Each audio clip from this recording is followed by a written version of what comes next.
Oh my God, that was muted the whole time. Ha ha ha, that's not good. Microphone was muted. I haven't been hearing you at all. Haven't been hearing me at all. I've been shouting to an empty room. Well, one person. But yes. You're going to start over again. No point. I'll just keep going on from here. Right, okay. Bugger, that was not what I had in mind. 17 minutes in, guys, and I've managed to work out that my microphone was not working. It's a pity that we couldn't use the chat, but never mind. I had 2 or 3 people coming in and then leaving, and I was wondering why. Right. All right, let's keep rolling on. Now that you can hear me, we're into family financial support. I hope there are some lip readers out there, but that might be asking for a little bit too much. Oh. I'll just actually pause it for a moment.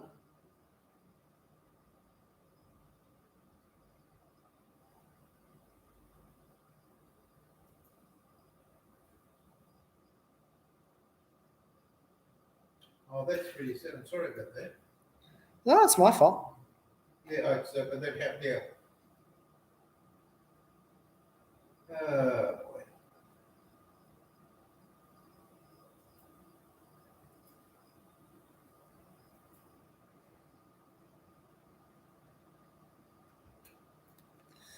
All right, so family financial support.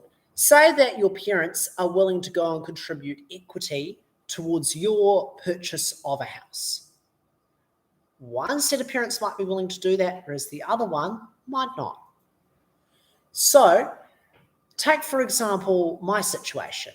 For my wife's family, they're Punjabi, and they are very big on supporting us to go and get a house. And they'd be willing to go and help us in that area, to support us in that area by going and having a loan paid out to us, but using their house as collateral. In comparison, my parents, no way, that would never happen. So there, we might be going, my partner and I could be sitting down and going, well, why is your family supporting you so much, but my family isn't? Again, this can lead towards these feelings of resentment that we were talking about because you've got this disparity.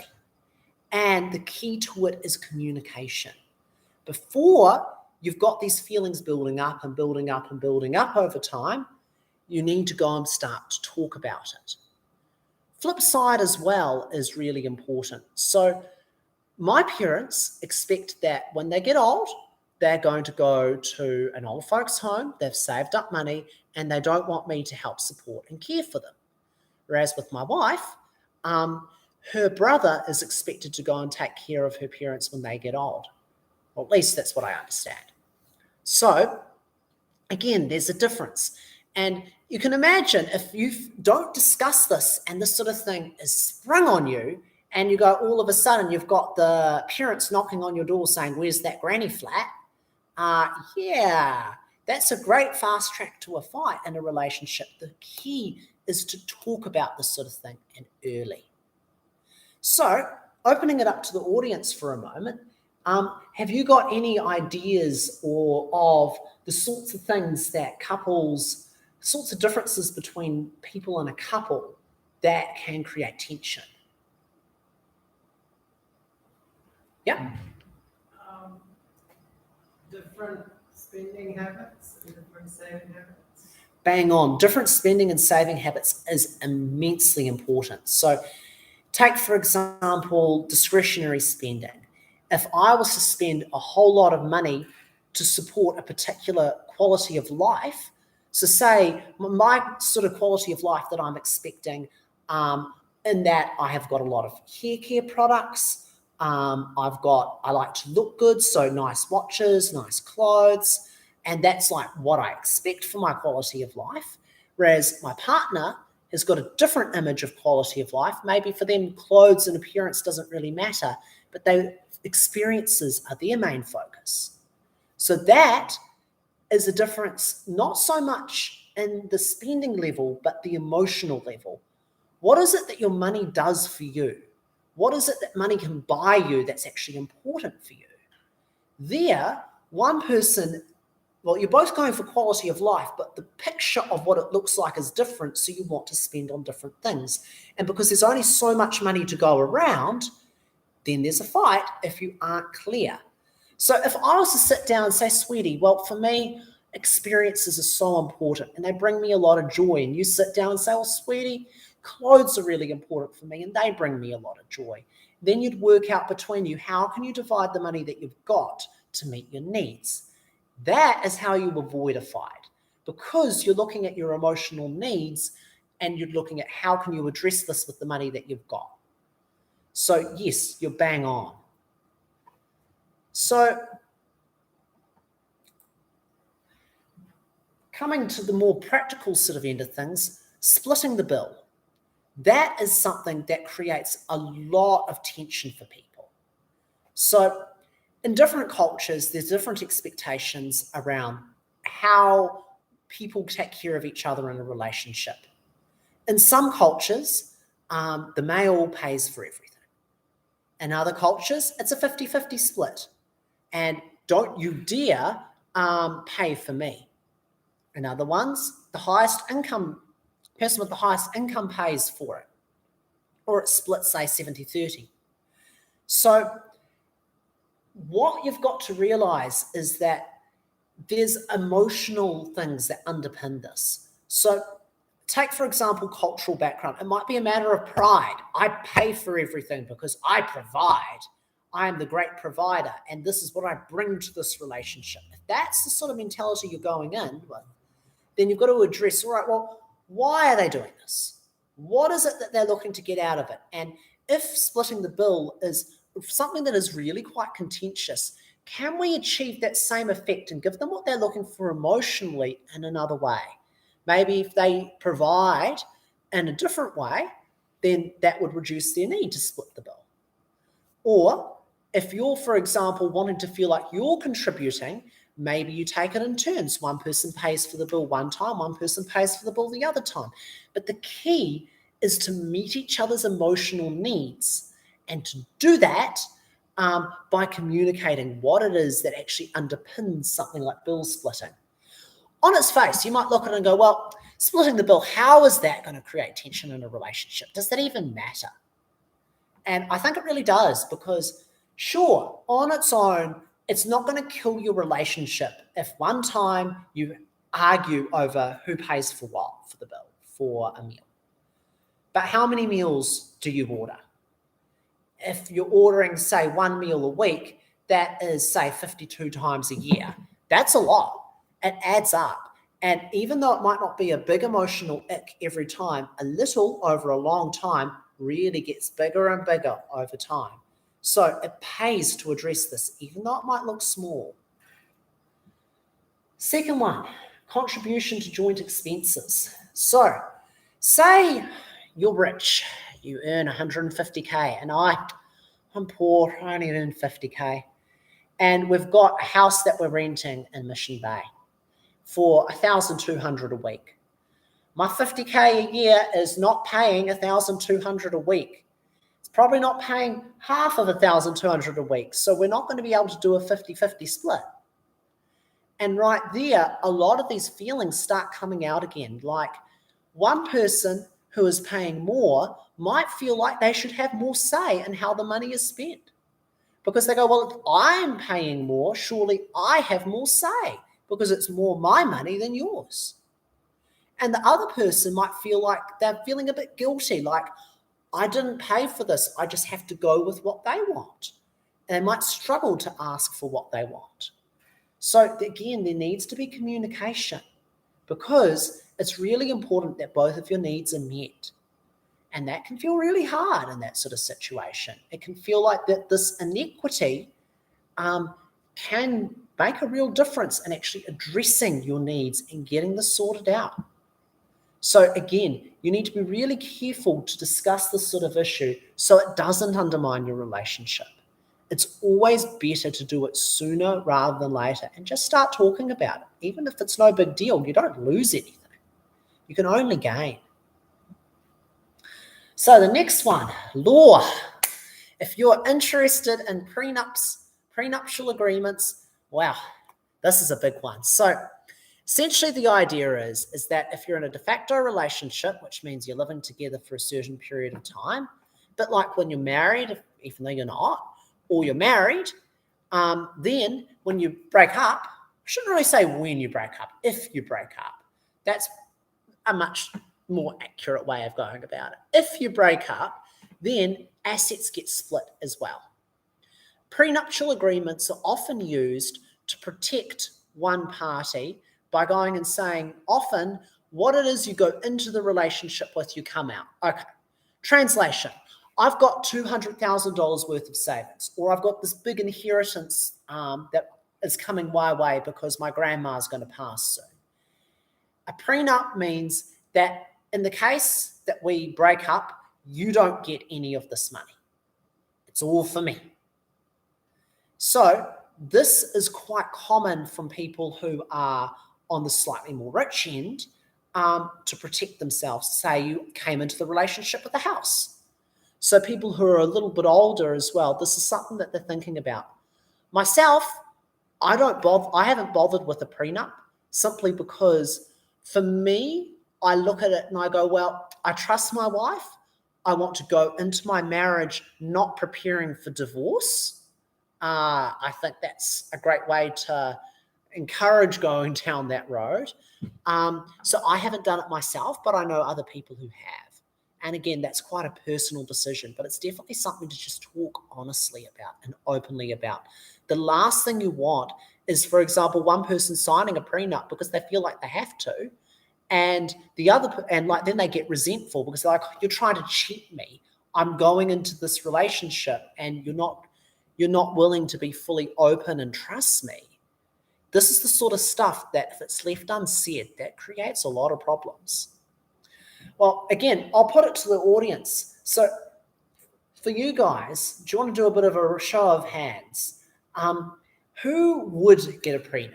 And who? So if you're thinking about, yes, I would want a prenup, or I'm thinking about it quite seriously, do you want to raise your hand? Wow. Okay. Looks like everyone is against prenups here. Any thoughts as to why? The sense of lack of trust there, I think, it's just preparing to fail. Setting ourselves up to fail. I think there's an element of that. Although I do see the wisdom of it, particularly if you have a lot of money, and particularly if that money is associated with somebody else, a third party. That third party might not want. You make a good point. It's like so imagine yourself and you've got a son, and the son is marrying someone that you might not like quite so much. You're certainly going, not sure about that choice, son. I don't see this marriage lasting. Would you want to leave your son money knowing that the questionable person might get half of it? So again, this can create family tensions too. Yep. Is that only when that, let's say you have your parents create a will for you and they give you a house or something, but that's only when they die, isn't it? That's correct. So often then it would be grandparents rather than parents. And this is where family trusts and that sort of thing come in to try to get around this. But yeah, wills would be when they die. And when they're dead as well, then you've lost all control at that point. So that's why people try to really exert their control while they're still alive. But essentially, you can see the sort of conflicts that this would start to create, because it can often feel like that the parents and the rest of the family, it's the parents and the rest of the family versus the partner. And that's not a fun place in terms of the tension and the conflict. And there's other situations too where the same thing can happen. So different cultural attitudes around things like care for the parents, financial support from the parents for the children, inheritance, attitudes around money, all of these sorts of things can create that sort of conflict between the generations, and that can end up being quite nasty if you don't talk about it. Essentially, you'll notice the general theme: communication, communication, communication. Nip it in the bud, and rather than just argue about something like, take bill splitting, I should pay for the bill. No, 50-50. No, I should pay for the bill. No, 50-50. Why aren't you listening to me? No, why aren't you listening to me? No point doing that. Much better to go and get to, well, why? Why do you want to pay for the bill? What does this do for you? What is it you're trying to create? Because when you get to that, you're probably going to be able to form some sort of compromise and agreement. So a lot of these financial issues, ignore the financial issue. It's not about splitting the bill. No one really cares that. I should be careful about generalizations, but not many people really care about whether I just paid for the whole bill or whether I split the bill. But they care about feeling heard. They care about feeling like they're providing. They care about feeling like they're contributing. They care about, like, if I know that you're paying for me, I might be the sort of person that then orders caviar and steak because, hell, I'm not paying for it. Or maybe I'll be the sort of person going, I think I'll just get the salad. It's the cheapest item on the menu. I don't want to put you out. Like, there's all sorts of feelings that come up for different people in these sorts of situations, and you've really got to get down to what those feelings are for the person. That's when you can make that real progress.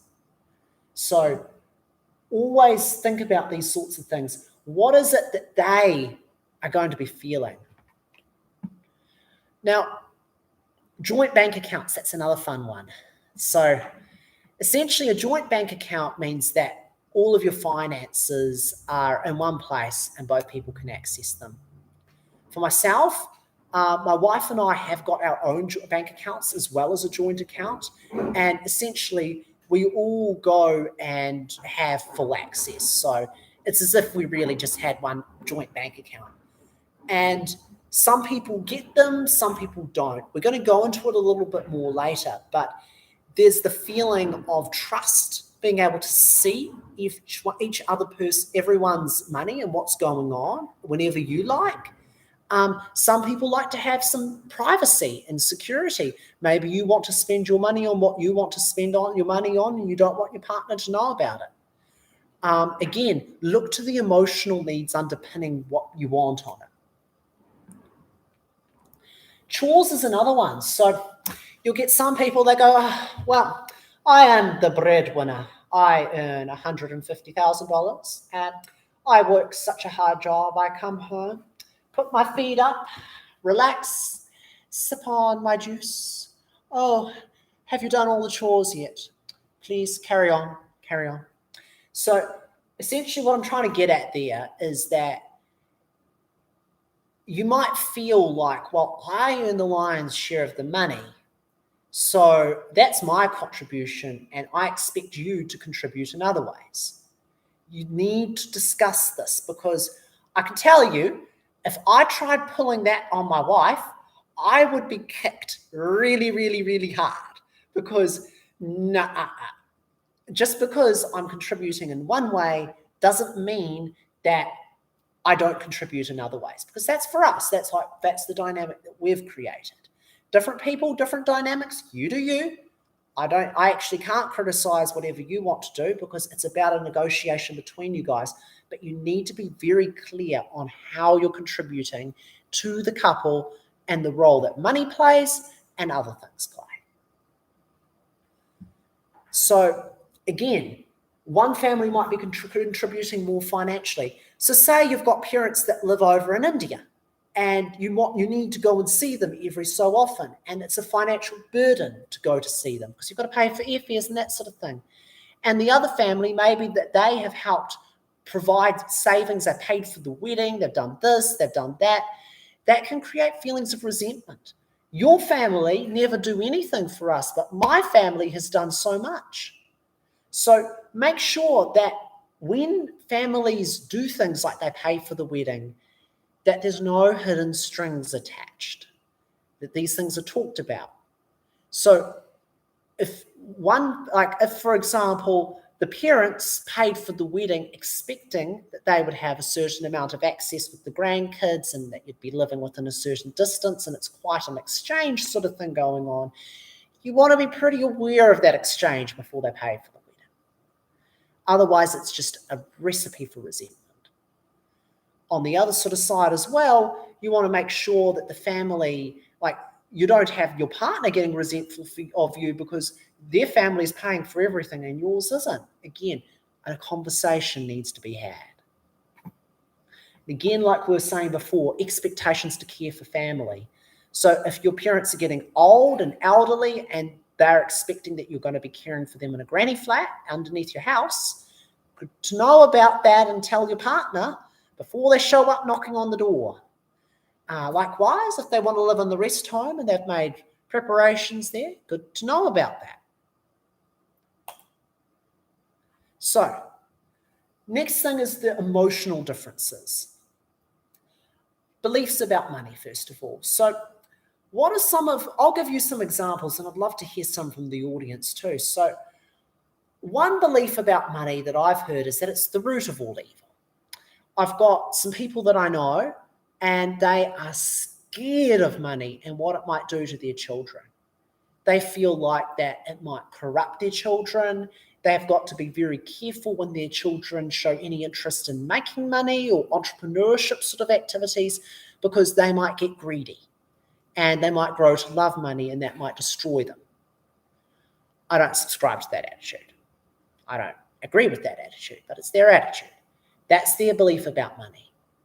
Other people believe that money is a tool that's there that you can use, that it can help you, but it's neither good nor bad. Other people see money as the way of fulfilling their quality of life, and it's the biggest thing that they've got to help them there. Some people are savers, some people are spenders.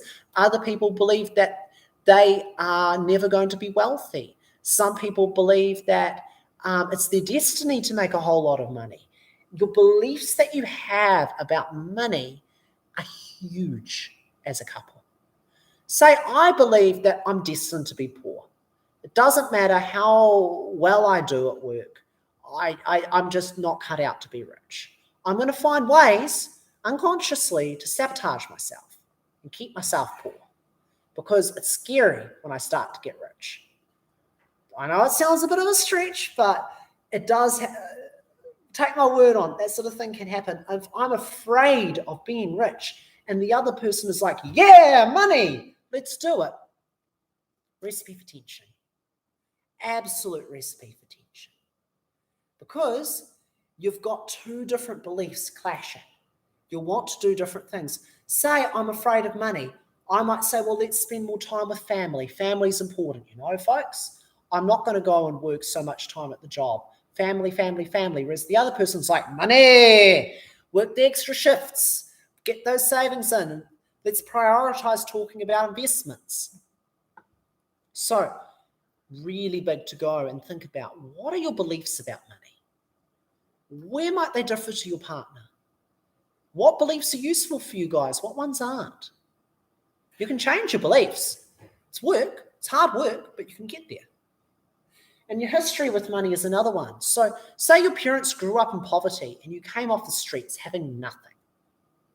You're going to probably be a real saver.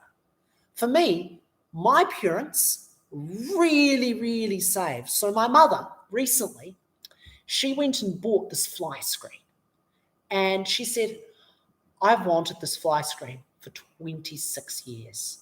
So it goes on the windows, keeps the flies out.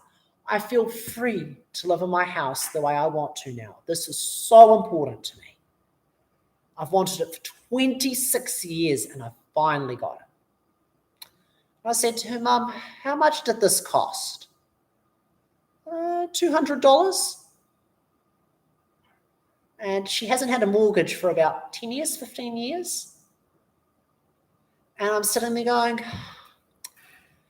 yeah, why didn't you get this a few years ago? So for them, they're really big savers. They live in that sort of mindset that they have to save and they can't spend on themselves. And that's rubbed off. I struggle to spend money. I really struggle to spend money. And what that means is that if I'm with somebody that really is a big spender, we're going to clash. Not because I don't like them, but because of our different backgrounds. We've been raised in different ways. So you need to be aware. How was someone raised? What do their parents think about money? What have they learned and taken on? What looks normal? What feels normal? Because whatever feels normal, they're going to want to probably do because it feels safe.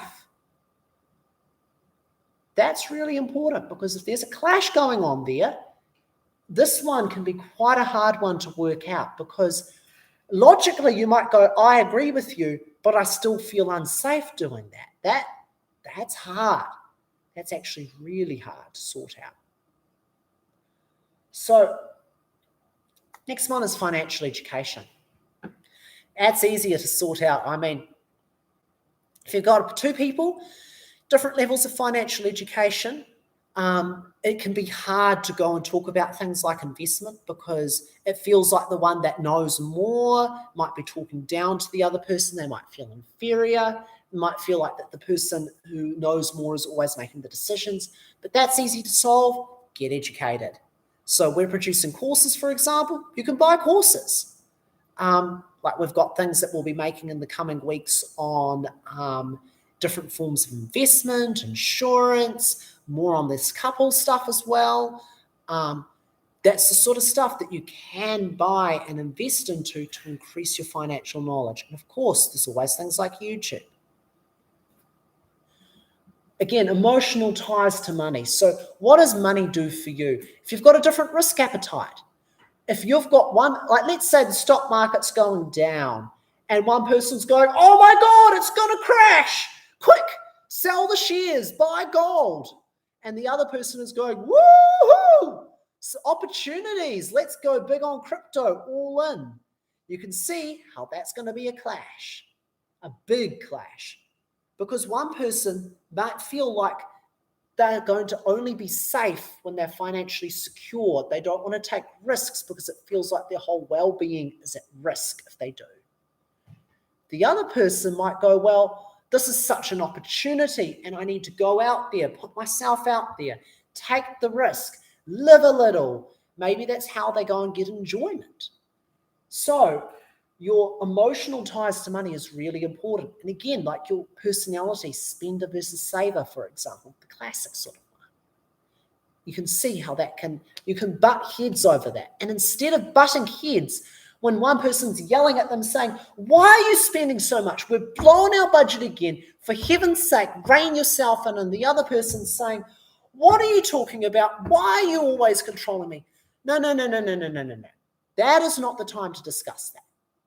The time to discuss is proactively. Before any of this arises, work out your personalities, work out what your differences are, and compromise. Work out how can you both get what you want with the budget that you've got.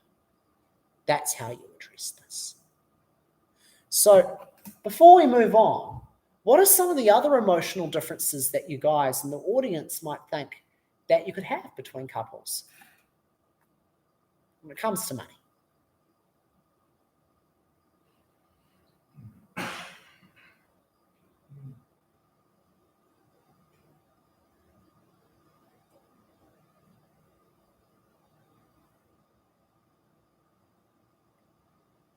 Where to invest, say ethical investments, stuff like that. Yeah, that's a good point. That one. Ethical investments. So yeah, you might have one person feeling very strongly that they need to make sure that they're supporting things that they believe in, and ethical investments could be a very big part of that. Whereas the other person might say, well, dear, we're going to make 2% less money if we do this ethical investment compared to the non-ethical investment, and we really need to grow our money as quickly as possible. More of a practical than an emotional point, but still a good one. Yeah, that's definitely an area where you can get conflict. Any other ones? People that don't want a budget or like a low budget. Bang on. But then I would say to them, right, well, why don't you want to follow a budget? So, all right, I get it. You don't want to follow a budget. Cool. But why? What's actually going on for you? Because there's a lot of reasons why someone might not want to follow a budget. Maybe they don't feel like that they got a say in making the budget. So what I was talking about early on was, say you've got someone that earns the majority of the income. and they're the ones that often will be controlling the money, and the other person might feel resentful of that. So say the person earns a lot of money and they say, well, it's my money, I get to choose what to do with it, I make the budget. And they're like, well, the other person never follows my budget. That sort of situation, I think the conversation would be helpful to go and get into the whys, the reasons behind it. Because if one person doesn't want to follow the budget, not because they hate budgets, but because they feel like they've got no say in the finances, and this is them rebelling and saying, look at me, look what I need, then that's a really different kettle of fish to someone who's like, well, I'm just not organized and I can't follow budgets because I never look at this sort of thing. So you really need to work out what's underpinning it emotionally. Again, I wish we had more time today because this is exactly the sort of stuff I've been developing for the course, and this is really good. The emotional stuff that underpins it is the core. That's when you get the real magic, because if you can address that, then you can bring yourself closer together as a couple. So we've got some good pressure points here, some of which we've already covered before. So control versus freedom. That's big. Some people want to spend on what they want to spend on, and don't you tell me what to spend my money on. Whereas other people, they want it to be quite fixed, stick to the budget.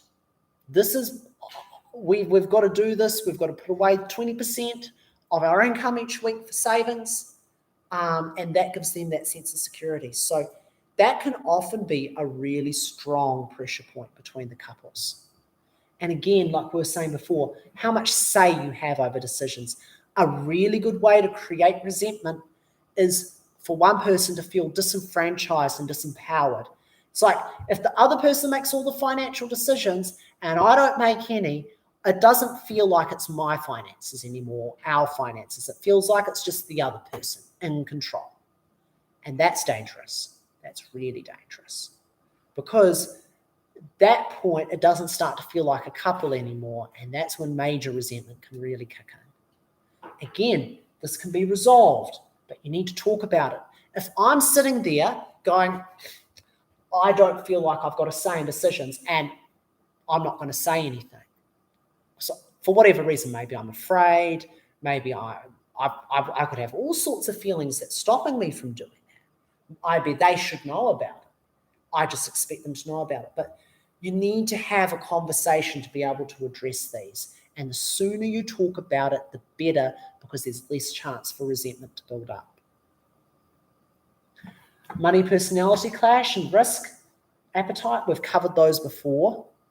Knowledge of each other's finances is another one. So imagine you've just gotten engaged to the woman of your dreams, or the man of your dreams, or the whoever of your dreams.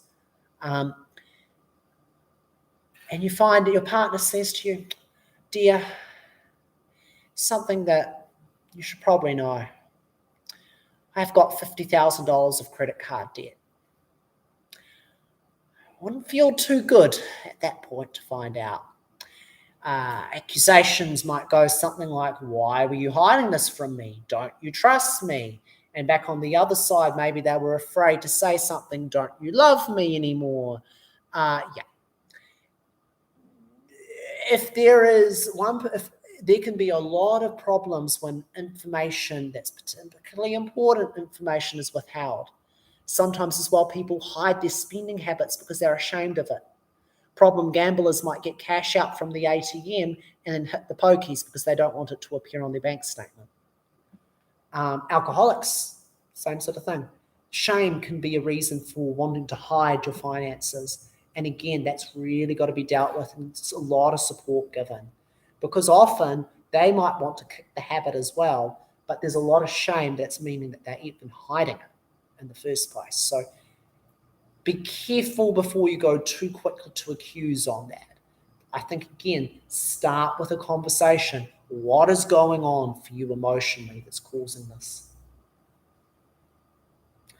Joint financial goals and budget settings are other important things. So as a couple, you want to know where you're going together. So if you have got a clear future you've got in mind, you'll be setting goals and creating a budget together. But that suggests that you know where you want to go. And that requires a conversation, or conversations. And that requires a good understanding of each other's values, your vision, and your goals. So that's really important. And as well, you need to be able to relate to each other's financial background and understand where you're coming from. Like, again, we've talked previously.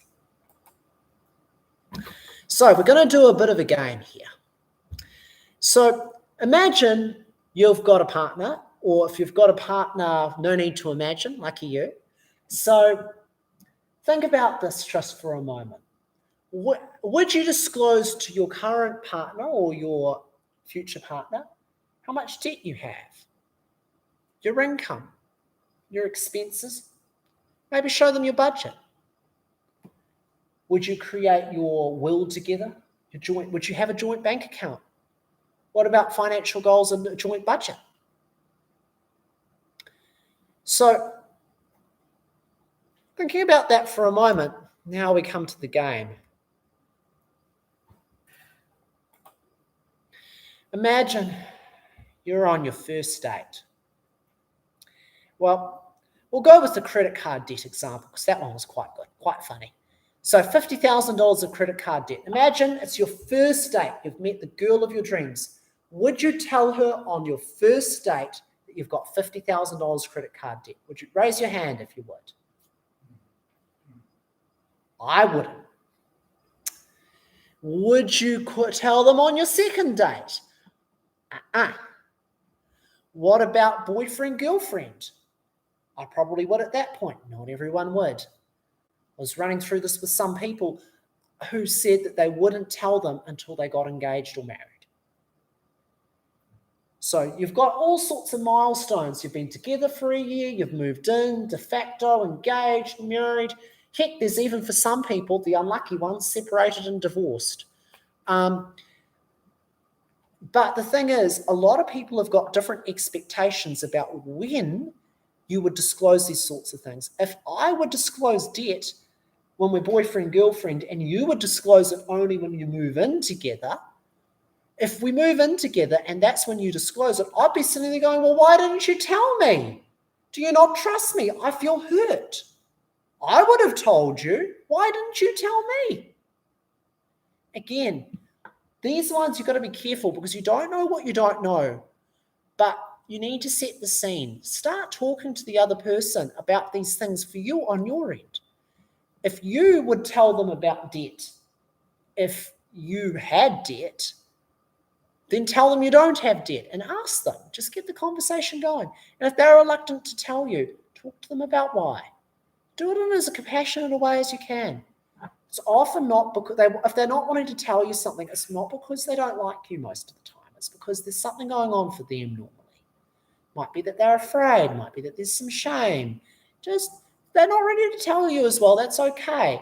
You don't need to, tell me now or else. No. Don't. Often, very rarely, you'll need to do that. Maybe to ask them, maybe take a break and let's come back to this. Have a bit of a think, what's so hard, and we can talk about it. So try thinking yourself. There's a few other things here as well. Where are we? So as well as debt, you've got other things like income. When would you disclose to your partner that your potential partner that you earn $200,000 a year? If you do it on your first date, gold diggers, hello.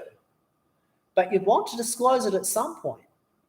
Or maybe that you've got a big inheritance coming. So there's a whole lot of these things that you need to get clear on for the different relationship milestones when you think that you would want to do them and when your partner would want to do them. Because if you're not aligned, you need to talk about it. Yep. If you have like a lot of money or assets, is it better not to disclose that until you build a relationship, or would that tell them that they don't trust them if you just disclose it later? Good question. I think it really depends on the person. So first off, it's what you're comfortable with. Because if you had a lot of assets, you might not want to tell the world. You might be afraid of gold diggers. And I don't think that it's right or wrong one way or another, but it's all dependent on what is right for you. And then you're going to have to get good at communicating that. So it's like if you are only like you might tell yourself, well, I've got so much assets, I'm only going to do this when we get to this milestone because this is when I feel secure. Be ready to explain that in a really loving way to your partner when you reach that milestone, that it's about you and you feel you needed to wait till this point so you felt secure and it was about that feeling. It wasn't because you didn't love them or anything like that. You're going to have to get really comfortable with yourself if that's a boundary for you. And sometimes people can feign love if they know you have money or wealth. Exactly, and that's a fear a lot of people have, that might happen. And it makes sense that you'd want to protect yourself in that way. And again, at the end of the day, it's understandable, right? And it's all about, well, you're going to have to convey that in a really loving way and an honest, open way. And a good place to start with is your feelings. If you say something like, well, love, I've got something to tell you that I haven't told you about before. I wish that I'd felt comfortable in myself to have told you about this earlier, but you see, I've been feeling really afraid for the longest time that if I told my partner how much money I have, that they might want to love me only for the money. And I've just reached the point now that I feel safe and comfortable enough in our relationship that I can tell you this. And it's not, it's not that I've kept this from you because I didn't love you. The issue was with me and how I'm not feeling trusting, not with you. I feel that trust now, and that's why I want to tell you. They might be angry. They might feel whatever way they feel. It's okay. Just be there for them to hear that. And then once you've got through that, then talk to them about it. But the longer you wait, the harder it's going to be typically. Because the question is, what would they expect versus what would you expect? It's like another thing you can say to them is, look, I realize we're together and we're boyfriend, girlfriend, but I'm only comfortable talking about finances when we move in together. And when we get ready to go to that point, that's when I'm going to talk to you about it. And I realize you might feel differently about this, but for me, this is how I feel secure. And it's either going to be okay with them, but it isn't, or it won't. But regardless, if you're coming from a place of this is just how I feel, then you can't really argue with that. They might not like it. They might not want to be together with someone that feels that way, but at the end of the day, you've got to be honest. Well, you don't have to be honest, but I'd recommend being honest. No one has to do anything, unfortunately. But yeah, that would be my recommendation. Good question. But yeah, essentially, where I keep coming back to is it's all about communication, and not just communication about the financial stuff, but it's the emotional stuff that underpins it. That's where the gold is.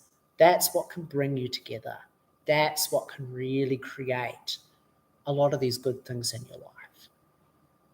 So essentially, if you want to overcome these potential differences that can be created due to the finances, you really need to drill down to the emotions. That's what will do it for you. Communication, communication, communication. So we've come to about the end of the seminar today. Essentially, this is the first part. Well, this is a good overview of this topic. We're in the process right now of creating a full-on video course on relationships, finances, and what you can do about it.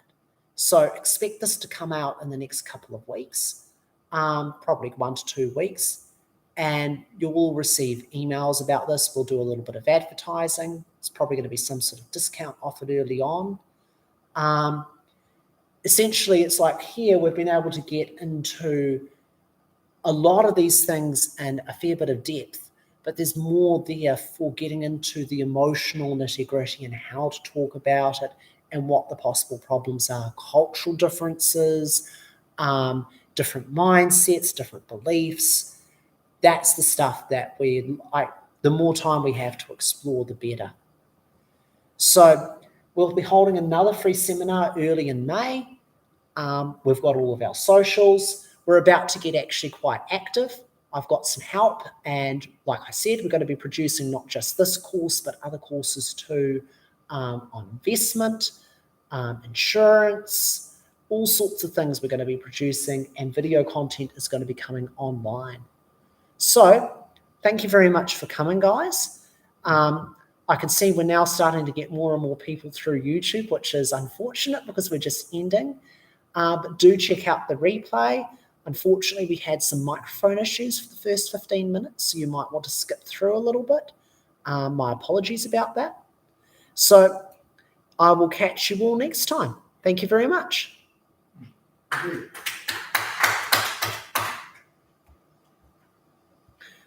All right.